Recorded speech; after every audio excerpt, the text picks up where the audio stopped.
देखो बेटा, ये हमारा जो टॉपिक है अगला, वो टॉपिक है लॉस ऑफ बायोडाइवर्सिटी। बायोडाइवर्सिटी क्या होता है बेटा आपका? ये होता है जैव विविधता। यानी कि इसका क्या मतलब हुआ?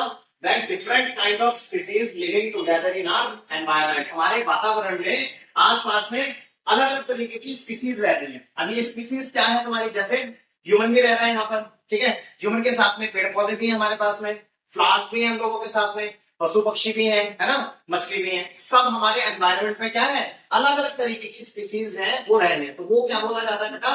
बायोडाइवर्सिटी बोला जाता है। Different kind of species living together, ये होता है बेटा हमारा बायोडाइवर्सिटी।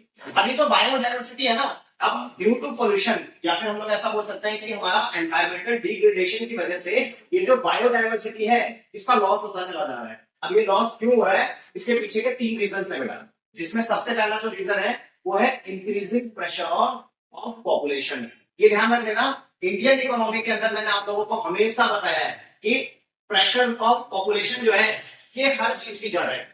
ये हर चीज की जड़ का मतलब क्या होगा? अगर किसी भी तरीके की कोई प्रॉब्लम अगर हम लोगों को आ रही है इंडियन इकोनॉमी में, तो सबसे पहला रीजन कौन सा होगा? पॉपुलेशन हो जाएगा। अब पॉपुलेशन का क्या मतलब हुआ? अब पॉपुलेशन कैसे बायोडाइवर्सिटी खत्म कर रही है? देखो, पहले कम लोग थे तो कम पेड़ पौधे का नुकसान होता था, ज्यादा पेड़ पौधे थे। अब ज्यादा लोग हैं, रहने के लिए उन लोगों को जमीन चाहिए, उन लोगों को स्थान चाहिए, तो वो लोग क्या करते हैं? पेड़ पौधों को काटते हैं, वनों को काट देते हैं और उसकी जगह पर अपनी बस्तियां बसा लेते हैं। तो क्या हुआ? सोचो, वहां पर जितनी स्पीसीज थी, वहां जितने जानवर रह रहे थे, वो सारे सारे जानवर खत्म हो गए। जो वहां पर पेड़ पौधे थे, फ्लावर्स थे, वो सब के सब क्या हो गए? खत्म हो गए।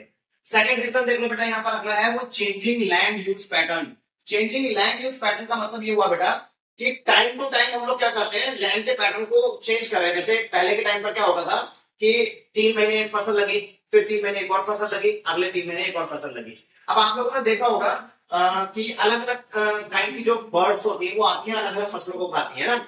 अब जैसे पहले के टाइम पर होता था, हम लोग ना फर्टिलाइजर्स यूज नहीं करते थे, तो क्या होता था? टिड्डियां वगैरह होती थी, या फिर कोई गौरैया हो गई, या फिर हमारे छोटे मोटे कीड़े होते थे, वो आते थे और उन पेड़ पौधों को खाते थे, वो उनका जीवन था।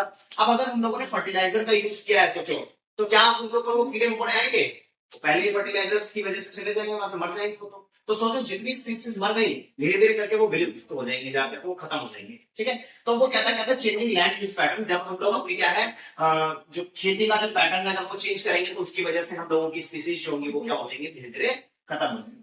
अगला आ जाता है डिग्रेडेशन ऑफ लैंड या फिर डिफॉरेस्टेशन। डिफॉरेस्टेशन अभी अभी मैंने आपको थोड़ा सा इस पॉइंट में समझाया था कि जब हम लोग अपने डोमेस्टिक यूज के लिए जो अपने वन होते हैं या फिर जो फॉरेस्ट होते हैं, उनको हम लोग क्या कर देते हैं? डिस्ट्रॉय कर देते हैं। तो जो एक तुम्हारा फॉरेस्ट है, it is the living century for all species, जैसे हम लोग बोल सकते हैं। वहां पर जानवर भी रहते हैं, वहां पर पशु पक्षी सब रहते हैं वहां पर। सोचो, अगर जंगल ही कट गया तो क्या होगा?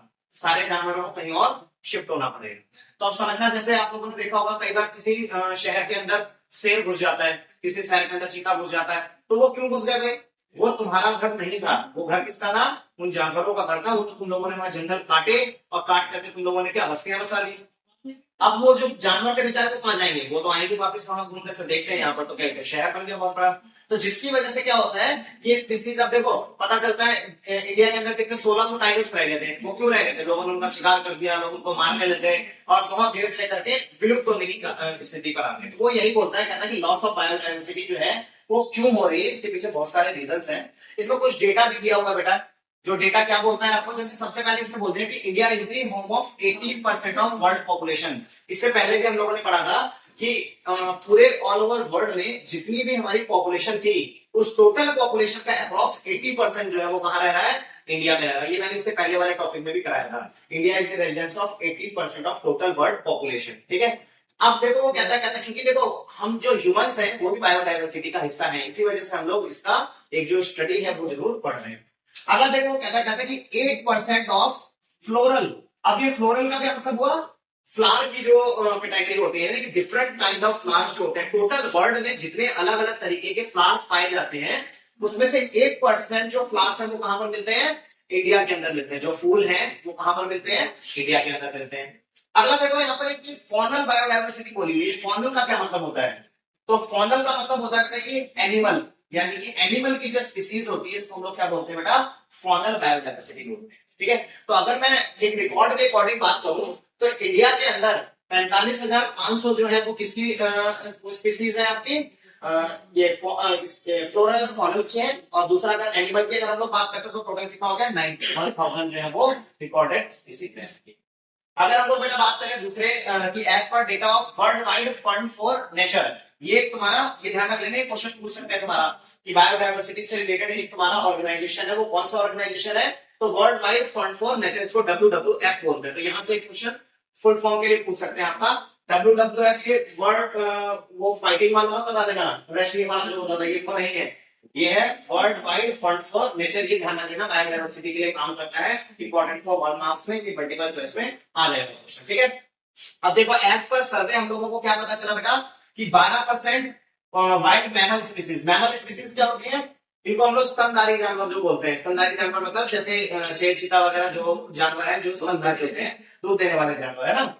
13% ऑफ बर्ड स्पीसीज, यानी कि 13% जो पक्षी है वो, और 19% ऑफ एम्फीबियंस। ये एम्फीबियंस कौन होते हैं भाई, बताइए इसको एम्फीबियंस के बारे में।